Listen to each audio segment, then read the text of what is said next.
اسلام مهدي كان طالع في زي بودكاست كده ديبيت بينه وبين مينا ماهر. ومن ضمن الكلام ده بس انا هاخد حته صغيره كده من اللي هو قالها وارد على كل حاجه هو قالها في فيديو لوحديها. آه، اسلام المهدي انت قلت الزمالك بيتجامل بقاله كذا سنه تحكيميا واعلاميا. طبعا اعلاميا ديت مفيش واحد عاقل ب 3 جنيه هيصدقك فيها. تمام.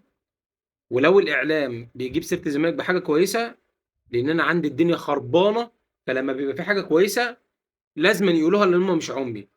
الاعلام ما وروش غير ايقافات نادي الزمالك، الرخصه الافريقيه ولا لا، ما وروش غير مشاكل نادي الزمالك. فلما يحتفل بدوري نادي الزمالك دي حاجه ما فيش مشكله. وانت قلت ان الزمالك متدلع متدلع، انا مش شايف اي دلع في اللي احنا عملناه. انت قلت لا الزمالك بيتجامل اعلاميا. الزمالك قبل ما يفنش الدوري اربع مواجهات، كان اربع ماتشات كان ممكن يحسم الدوري. الاعلام كله قال لك الدوري اقرب للاهلي، الضيوف كلهم اهلاويه. الكلام كله ان الزمالك لو خسر الزمالك الاهلي هياخد الدوري. انت شايف كده الزمالك متدلع؟ وانت قلت الزمالك بيتجامل من الحكام. طب بذمتك ودينك انت مصدق اللي انت بتقوله؟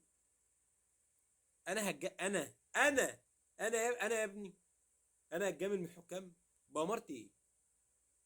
بأمارة ماتش زد والجونه وبتروجيت والاتحاد وانبي وسيراميكا وسموحه، 15 نقطة متجامل فيهم. كان زمانك بتنافس مع السبع مع كان زمانك مش من ضمن السبعة اللي بينافسوا على الدوري.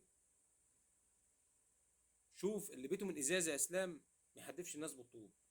يا ريت يعني تخلي دايما في بالك اللي بيته من ازاز، اللي بيته من فساد، اللي بيته من مجاملات، ما يتهمش الناس بالباطل. سلام.